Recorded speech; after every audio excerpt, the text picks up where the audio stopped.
성자와 성령의 이름으로. 하늘에 계신 우리 아버지, 아버지의 이름이 거룩히 빛나시며 아버지의 나라가 오시며 아버지의 뜻이 하늘에서와 같이 땅에서도 이루어지소서. 저희에게 일용할 양식을 주시고 저희에게 잘못한 일을 저희가 용서하오.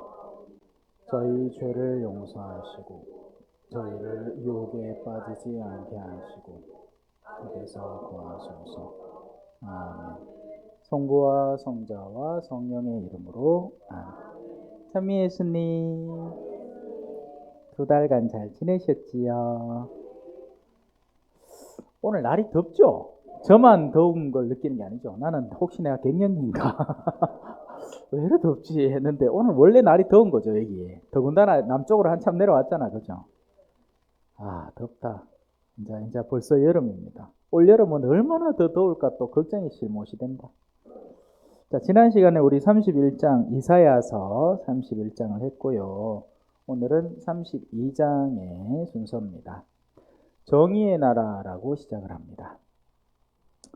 정의의 나라, 정의가 지배하는 나라. 지금 우리 부활 2주간 보내고 있죠. 그리고 부활 2주간에 별명이 하나 붙어 있습니다. 무슨 별명이냐면 교황 요한 바오로 2세 성하께서 이 날을 특별히 이 특별한 날로 지정을 했어요. 자비의 주일이라는 날입니다. 이 성화 있디? 저 있죠? 저 있네. 저 뒤에 성화. 저 성화를 이제 소명을 받으신 수녀님 성함이 파우스티나 수녀님이시고, 그 수녀님을 그러니까 성인으로 추대하시면서 특별히 부활 제2주간을 이 자비의 주일로 했죠. 자비라는 건 죄인들을 위한 겁니다. 자비는 뉘우치는 죄인들을 위한 겁니다. 그리고 정의는 의인들이 간절히 기다리는 겁니다. 지금 이 세상은 이제 죄와 선인과 악인이 뒤섞여 있기 때문에 정의가 제대로 이루어지지 않고 있습니다. 그죠? 네. 있는 사람들은 법도 다 제끼놓고 지하고 싶은 대로 다 하고, 없는 사람들은 좀에 잘못하면 막 없는 죄까지 다 뒤집어 씌워가지고 이 핍박당하는 게 우리가 사는 세상이죠. 그래서 자비는 뉘우치는 죄인들에게 필요한 겁니다. 내가 죄를 짓긴 지었어. 그러나 하느님을 기다리는 이에게 하느님이 베풀어 주시는 것이고, 정의는 의로움에 다가서는 이들에게 간절히 요구되는 겁니다. 언젠가는 이 어둠들이 다 올바른 자리에 가 있기를, 그리고 의로운 이들이 의로운 대접을 받는 것을 정의라고 하죠. 그 나라가 이제 왔다라는 이야기를 하는 거예요. 우리한테 이제 연상을 시켜보는 거죠. 그럼 어떤 일이 벌어지느냐? 보라, 임금이 정의로 통치하고 제후들이 공정으로 다스리리라. 그러면 그들은 저마다 바람 앞에 피신처가 되어줍니다. 진짜 정의로운 사람들은 의인에게 보호막이 되어줍니다. 정의가 없는 세상은 어떨까요? 내가 정의롭게 했어. 그러니까 도리어 사장님이 화를 냅니다. 야! 이런 거는 세금 피하려고 하면 요래 해가 해야지. 그것도 네가 다 알아서 잘 좀 눈치껏 있게 해야지. 이거를 똑바로 해놓나! 이렇게 할걸요. 그래, 일 잘못되면 전부 다 덮어 씌워가지고 꼬리 잘라버리고, 그죠? 그게 세상이 돌아가는 꼬락선이죠. 그래서 정의가 올곧게 지배하는 나라, 수장부터 해서 모든 것이 올바름으로 가득 차 있는 나라는 의인에게는 모종의 피신처가 되고, 또 폭우 앞에 대피처가 되고, 물기 없는 곳에서는 시냇물이 되고, 목마르고 메말라 있는 곳에서는 오히려 그것을 죽여주는, 왜 그런 거 있잖아요. 언니야가 내 옷 훔쳐가갖고는 모르는 척 하고는 막 지가 있고 막 나를 속상하게 놀리고 있어. 근데 엄마가 와가지고 너 원래 이거 누군지 니 알지? 갖고 가면 안 돼 하고 동생한테 돌려주면 동생이 속이 시원하겠죠, 그죠? 예? 언니야가 자기가 힘 있다고 막 힘으로 막 빼앗고 막 내가 뭐라 해도 니 그하면 니 나중에 까지 안 준다 뭐 하든지 뭐 아니면 니 부사쁜데 뭐 니 좋아하는 그거 박살낸다 뭐 이렇게 막 위협을 가하는 중에 엄마가 와서 정의로 풀어주니 얼마나 속이 시원하겠습니까, 그죠? 바로 그런 개념으로 받아들이는 거죠. 메마른 땅에 큰 바위 그늘 같으라. 그 어디에도 피할 데가 없는데 가서 잠깐 쉴 수 있는 곳. 자, 그러면 다음과 같은 일들이 벌어집니다. 보는 자들의 눈은 더 이상 들러붙지 않고, 이 본다는 개념은 여러 가지가 있는데 지금 여러분은 제 얼굴을 보고 있잖아요. 물론 눈 감고 계시는 분들도 계시지만, 본다는 것은 육체적인 바라봄도 있지만 이 영적인 바라봄도 있습니다. 그리고 현대인에게 있어서, 특히나 지금의 이 시대 한국에 있어서는 이 감각이 굉장히 닫혀 있습니다. 소중한 게 소중한 줄 몰라보는 세상이 됐죠. 지금은 다 돈으로 환산을 해서 계산을 하고 눈에 보이는 화려함으로만 계산을 하고, 그러니 온통 성형 중독들이 걸려가지고 뭐 고3 때 쌍수는 기보 이렇게 쌓고, 딴 데 가고 어디 이빨 조금 치료한다고 뭐 칼 갖다 대면 기겁을 할 아가 눈 고친다, 눈을 이쁘게 해준다 하면 기꺼이 지 돈 들여가지고 그거 갖고 찍고 앉았다. 그죠? 세상이 완전히 돌아와 버렸습니다. 제가 봤을 때는. 그래서 그런 자들의 눈들이 다 어떻게 되어 있는 거예요? 닫혀 있는 거예요. 특히나 불의한 세상에서는 더욱 그 눈을 닫아야 돈 벌어 먹고 사는 겁니다. 물론 이 벌어 먹고 산다는 개념 자체가 생존을 위한 게 아니에요. 생존은 하느님도 여러분에게 바라시는 겁니다. 여러분은 합당한 수준으로 생을 꾸리고 살아야 돼요. 하느님은 우리가 언뜻 성경을 잘못 해석하면 가난이 짱인 줄 알아. 아니에요. 여러분, 가난이 짱이 아니에요. 자발적인 가난을 두둔해 주는 것이지, 내가 스스로 선택해서 심지어는 필요한 것조차 내가 양보하고 포기하고 사는 것은 칭찬받을 일이지만 가난을 칭찬하지는 않습니다. 우리는 합당하게 정당한 것을 섭취하고 살아야 돼요. 오히려 이제 그런 가난한 이들의 몫을 다 자기 주머니로 넣고 있는 부자들을 비판하죠, 성경은. 그래서 올바로 보고 살아갈 줄 알아야 됩니다. 그저 우리 눈만으로 식별하지 말고 우리의 영혼으로 올바른 것을 식별하면서 살아야 되고, 그러기 위해서는 이 정의로운 세상이 필요하죠. 불의로운 세상에서는 다들 눈을 감은 채 살아야 자신의 소위 말하는 먹고 사는 문제, 아까도 얘기했지만 생존을 얘기하는 게 아닙니다. 그 사람들에게 있어서 먹고 사는 건 자신의 욕구를 충분히 채워줄 수 있는 세상을 추구하면서 살려면, 이 표현이 정말 저 혼자 지금 속에서 생각이 깊은데요, 절대 충족될 수 없는 욕구죠.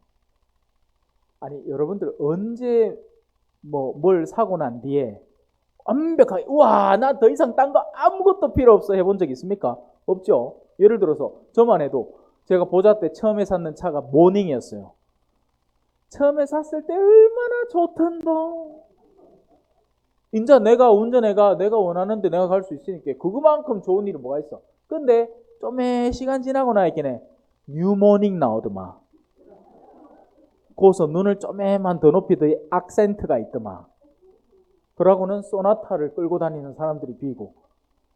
안 채워지는 욕구예요. 우리의 욕구는 끝이 없습니다. 한 번이 채워졌다 싶으면 항상 거기에서 더 늘어나 있는 우리의 욕구를 발견을 하죠. 그래서 악마는 이걸 잘합니다. 항상 우리의 욕구를 한 7, 80%만 채워서 끊임없이 이 다름박질을 하도록 만드는 거예요. 욕망의 끊임없는 열차. 그 끝은 결국엔 낭떠러지로 떨어지는 여정이죠. 그래서 그런 자들이 다 뭐다? 눈이 감겨있는 거예요. 그런 이들에게는 정의가 필요한 게 아니에요. 그런 이들은 이런 걸 원합니다. 숫자 하나 꺼가지고 잘 찍어서 내가 어마어마한 돈을 벌기를 바랍니다. 로또 막 편의점 앞에 가고 내부터 산다. 일당 벌어와갖고 그 중에 반을 로또 사고 앉았다. 네, 이거 하고 있어요. 저 보면 저 촌에 농사지 갖고 참외로 이제 일당 좀 벌어오면 그거 갖고 또 황금 사가 이거.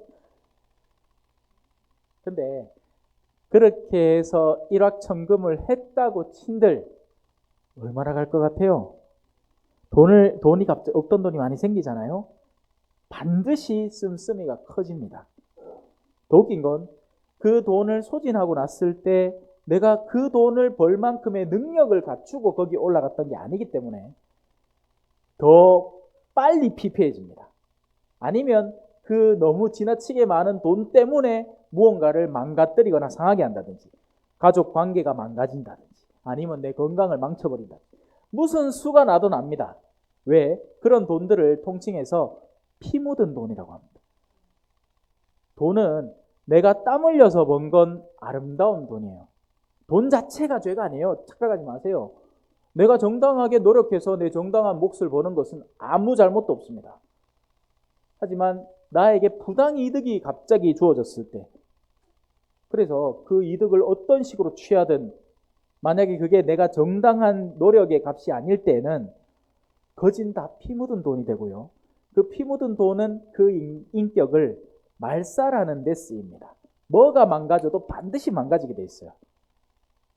근데도 우리는 어떻게든 이 지금의 코스피 6천 시대에, 그죠? 뭐 삼전이 30만을 가니 많이 개사코, 그죠? 예? 난리다, 난리. 그러니 그런 자들의 눈에 이런 영적인 요소를 가르친다 한들 보이겠냐 말이에요. 보고 싶지도 않을 거고 보러 오지도 않죠. 울며 겨자 먹기로 그 앉아 있을 수는 있어도 들리겠냐 말이에요. 두 번째, 듣는 자들의 귀는 잘 듣게 돼. 예수님이 맨날 얘기하죠. 귀 있는 사람은 들으라. 귀 없는 사람이 어디 있노? 여기 다 있네. 다 듣겠네. 그게 아니죠. 영혼의 귀를 말합니다. 영혼은 언제 귀를 가질 것인가? 듣고자 하는 의지가 존재할 때 영혼이 귀를 가집니다. 그러지 않은 다음에는 다 덮인 귀라고요. 아무것도 들리지 않습니다. 내가 뭔가를 욕구하잖아요. 그러면 한 사람과 대화를 하다가 예를 들어서 내가 어떤 아가씨한테 마음이 있어. 내가 막 학창 시절에, 그죠? 우리 수은자한테 내가 마음이 있었는 기야. 그래가 이제 오만 아들 이름 막 얘기하면서 내 지난번에 뭐 운동하러 가갖고 누구 만났는데 그 중에 수은자라는 이름이 나오는 순간부터 귀가 발라당 열리. 그리고는 레이더 망을 좌해갖고 그래 가가 그 다음에 어쨌을까 막 듣고 있다 했긴 해. 우리의 마음이 그렇습니다. 무슨 아들 데리고 저 백화점 가봐야 백날 첫날 데리고 가봐야 아무것도 본 거 없어. 그냥 뒤 죽겠어. 근데 자매님들은 자기가 원하는 거 있죠. 지나가면서 아이 쇼핑이라고 하죠, 그죠? 다 본단 말이에요. 하나도 남김없이. 분별 없는 자들의 마음은 깨달음을 얻고, 이 현대의 우리 가톨릭 신자들에게 참으로 중요한, 우리는 그냥 좋은 걸 퉁쳐서 다 좋은 거라고 합니다. 맞습니까? 성당 안에서 하면 다 좋은 거예요. 신부님이 하면 다 좋은 겁니까? 옛날엔 그렇게 생각했던 거예요. 근데 옛날하고는 또 분위기가 살짝 다른 게, 옛날에는 신부님들이 기본적인 존엄 속에서 살짝 옆길로 샜던 일들이 있습니다. 그게 이제 뭐 신자분들하고 때로는 술을 좀 거하게 마신다든지, 근데 그 자기 기본을 할 거 다 하고 그리고 나서 옆길로 샜어.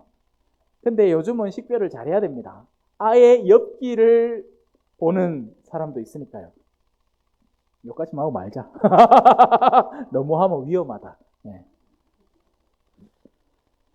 더듬거리는 자들의 혀는 분명하고 거침없이 말하리라. 성경에 이런 표현이 있습니다. 더듬거리다가도 하느님을 찾을 수 있다. 이게 세상에서 가르치는 모든 가르침들이 헛되다 이렇게 얘기하면 안 됩니다. 예를 들어서 불교에서 무언가의 가르침이 있잖아요. 그러면 핵심 교리에 있어서는 우리와는 결을 당연히 달리합니다. 거기는 창조주라는 개념보다는 자신의 인격 수양과 그 철학관, 수양관이 있기 때문에 그렇죠. 근데 그러면 한 사람이 인격을 정진하기 위해서 필요한 여러 가지 가르침들의 소소한 부분들까지 다 틀려 먹었느냐? 그렇지는 않겠죠. 예를 들어서 내 마음을 한 곳으로 모으는 데 필요한 수양 방법을 차용해 올 수도 있는 일이에요. 모든 게 다 나쁘지는 않단 말이에요. 그러나 그 핵심에 있어서의 가르침은 분명히 어긋나 있단 말입니다. 그래서 그런 자들은, 그러니까 우리 가톨릭 신앙은 하느님이 뚜렷이 계시고 그분의 외아드님 예수님이 계셔서 그분이 우리에게 수많은 것들을 직접적인 말과 행동으로 우리에게 보여주셨고, 당신의 사도들을 뽑아서 교회를 이루시고 이 교회 안에 우리를 형성시켜 놓으신 거잖아요. 그런데 이들은 더듬거리면서 찾고 있는 겁니다. 그러나 훗날 정의의 날이 오면 그 더듬거리는 자들도 명확하게 자신이 추구하고 찾던 것을 말할 수 있는 날이 온다는 얘기죠. 어리석은 자를 더 이상 고귀한이라 부르지 않고, 이 말은 뒤집으면 지금까지는 어리석은 이들을 고귀하다 불러왔던 거예요. 여러 가지 면에서 그렇죠. 지금 미국 대통령 보이소. 아직도 그런 사람을 추종하는 사람들이 있을 것이고, 그죠? 대단하다 계산하는 사람이 있을 것이고, 간교한 이를 더 이상 존귀한이라 말하지 않으라. 그러니까 이 말 속에는 현대 우리가 살고 있는 지금의 이 세상에서는 기준들이 혼돈을 겪고 있다는 겁니다. 우리는 존귀한 것을 까내리기 일수입니다. 반면 말도 안 되는 것을 추종하고 있기 일수입니다. 세상의 모든 연예인들이 그런 셈인 거고, 사람들은 그렇게 되고 싶어하고, 그죠? 애들한테 뭐 되고 싶노? 하면 카리나 되고 싶다 하고, 아이브의 장원영 되고 싶다 하는데, 네 수녀원 갈 생각을 없나 하면 내가 그 희물건한 옷을 왜 입어요? 싫어요. 왜? 그들의 입장에서는 예쁘고 깜찍하고 춤 잘 추고 히떡히떡 벗어 제끼고 막 사람들의 그런 야시한 눈길을 잔뜩 끌어대는 그런 움직임이 내가 추구하는 방향에서 맞다고 믿기 때문에 그런 거죠.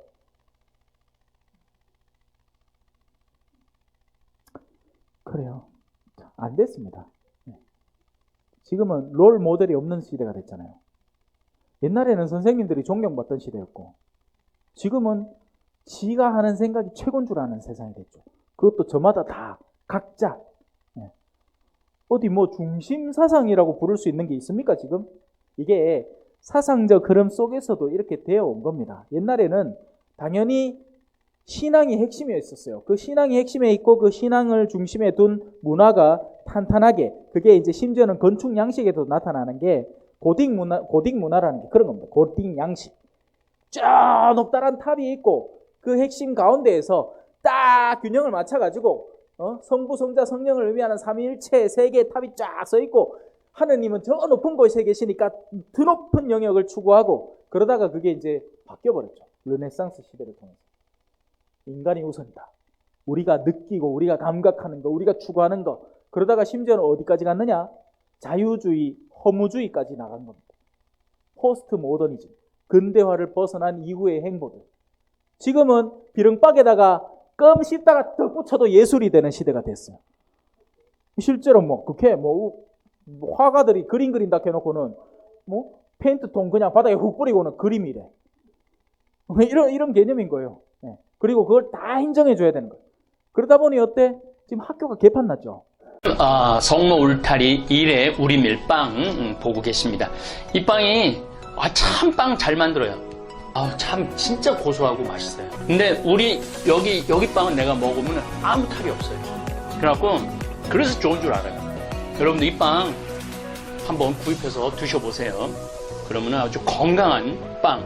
아이들 요즘 너무 방부제 많이 들어간 빵들 먹으면요, 그게 이제 환경 호르몬하고 연결돼갖고 애도 못 낳는 거예요. 그 중고등학교 때 다 망치는 거예요. 이렇게 건강한 빵, 귀한 먹일 거 우리 진짜 맛있다.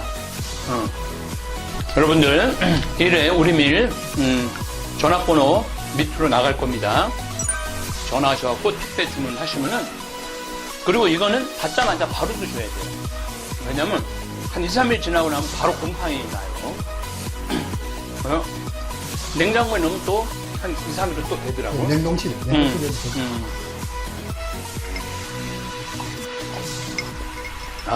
진짜 맛있네. 여러분들 양산 성모 울타리 1회 우리밀 하느님께서 마련해 주신다, 그런 뜻이죠? 예. 하느님께서 마련해 주신다 그래서 1회 우리밀 빵 많이 애용해 주시기 바랍니다. 맛 좋고 믿음 가는 순수 우리 밀빵 찐이야.